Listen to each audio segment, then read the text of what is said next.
अलीकडेच नाही तर पूर्वीपासून कोंबडे बकरे पालनाचा व्यवसाय आहे। त्यातच कित्येक वर्षापासून कोंबड्या बकऱ्यांना कापून लोक आपले जिभेचे चोचले पुरवीत असतात। कोंबड्यांना कापणारा वा बकरींना कापणारा गृहस्थ त्यांना कापताना त्या मुक्या जीवांनाही जीव असतो हे विसरतो आणि करकर कापत असतो। अशी ही एक कोंबडी गुन्हेगार निर्माण करीत असते असे म्हटल्यास अतिशयोक्ती होणार नाहीत। नमस्कार, मी गणेश पवार, तुम्हा सर्वांना माहिती या यूट्यूब चॅनलवर सर्वांचं स्वागत आहे। तर मित्रांनो, तुम्ही जर आपल्या चॅनलवर पहिल्यांदा आला असाल तर आपल्या चॅनलला नक्की सबस्क्राईब करा, म्हणजे तुम्हाला येणारे जे नवनवीन व्हिडिओ आहेत ते तुम्हाला लवकरच भेटत जातील। कोंबड्या बकऱ्यांना कापणारा हा गुन्हेगार असतो, कारण ज्याप्रमाणे माणसांचा खून करणे हा गुन्हा आहे तसं कोंबडी बकरी कापणंही गुन्हाच आहे। परंतु अशा गुन्ह्यात माणूस मरण पावला तर त्याची नोंद होते, तशी कोंबड्या बकऱ्यांचा जीव घेणाऱ्याची नोंद होत नाही। आज सर्रासपणे ही जीव कापली जातात, परंतु त्यांचा कोणीही विरोध करीत नाहीत। याबाबतची काही लोक म्हणतात की जर आपण त्यांना कापलं नाही तर उद्या त्यांची संख्या वाढेल व ते माणसावर भारी होऊन माणसालाच मारून खातील, म्हणून नाईलाजाने कापावं लागतं। आज कोंबड्या बकऱ्यांना कापण्यासाठी विकून लोक भरमसाठ पैसा कमवित आहेत। काही लोक यात धंदाही करीत आहेत, परंतु यात काही लोक वेगवेगळ्या स्वरूपात कोंबड्या बकऱ्यांचा वापर करून धंदा करतात। ते स्वरूप वेगळं असतं, परंतु त्यामुळे कोंबड्या बकऱ्यांच्या हत्येची नोंद होत असते। रस्त्यावरून दिवस रात्र रहदारी सुरू असते। अशी रहदारी सुरू असताना काही लोक आपल्या कोंबडीला लोकांच्या गाडीच्या खाली फेकतात व त्यातून माझ्या कोंबडीच्या अंगावर गाडी चढवली, मी तुमची तक्रार पोलीस स्टेशनला टाकतो अशी धमकी देत अशा स्वरूपाची लोक जाणाऱ्या येणाऱ्याकडून पैसे उकळत असतात।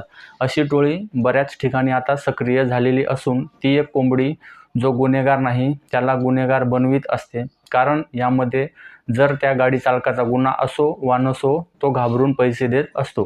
काही लोक असे पैसे देत नाहीत नव्हे तर ते पैसे द्यायला मनाई करतात, यातून मग मारामारी होतात, त्यातच खुनही होऊ।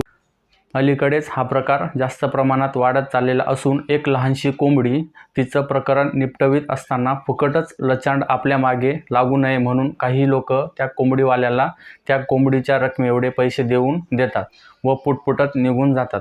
समजा यामध्ये त्या कोंबडीचे पैसे मिळाले नाही आणि कोंबडी मरण पावली, तसेच कोंबडी ज्याच्या गाडी खाली आली त्या गाडीवाल्यांची आपल्याच ओळखीची काही माणसं साक्षीदार पकडून तक्रार केली जाते। त्यातच जो गाडीवाला गुन्हेगार नसतो त्याला जबरदस्तीने गुन्हेगार ठरवलं जातं। एक प्रकरण सांगतो, गोष्ट जुनी आहे। आमच्या गावाकडील एक गोष्ट, त्या व्यक्तीचं नाव रमेश होतं। तो रोजच त्या रस्त्याने जायचा, रोजच यायचा। व्यक्ती श्रीमंत होता। त्यातच त्या रस्त्यावरील एका व्यक्तीने ठरवले की आपण यांच्याकडून पैसे उकळायचे। जसं त्या व्यक्तीनं मनात विचार केला तशी त्यानं ती योजना कार्यान्वित केली।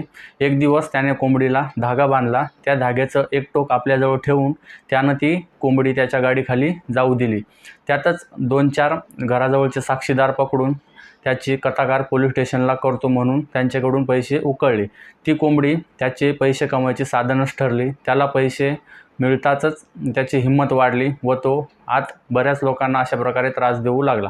काही जण अगदी घाबरून जाऊन कोंबडीचे पैसे देऊ लागले, तर काही मुजूरही करू लागले। त्यातच ते प्रकरण व त्यातील सत्य माहिती असलेला तो रमेश नावाचा गावाकडील व्यक्ती त्याच्याही असंच घडलं। त्यातच आमच्या गावाकडील व्यक्तीला राग आला व त्यानं त्या व्यक्तीचा खून केला।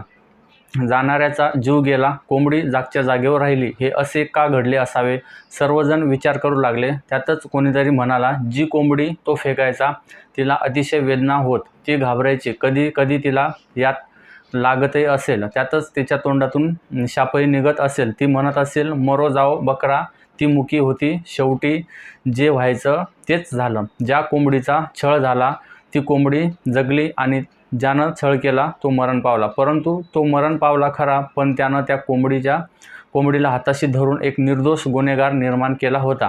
ती कोंबडीच आज त्या गुन्ह्याला घडविणारी नायक ठरली होती। समाजात अशी अनेक मंडळी असतात की जी अशी कोंबडी फेकण्यासारखं वर्तन करीत असतात। आपण जरी भांडखोर नसलो तरी ते भांडायला मजबूर करीत असतात। त्यातच त्यांच्या भांडणातून आपल्यासारखे निर्दोष माणसंही गुन्हेगार बनत असतात, म्हणून वेळीच सावध झालेलं बरं।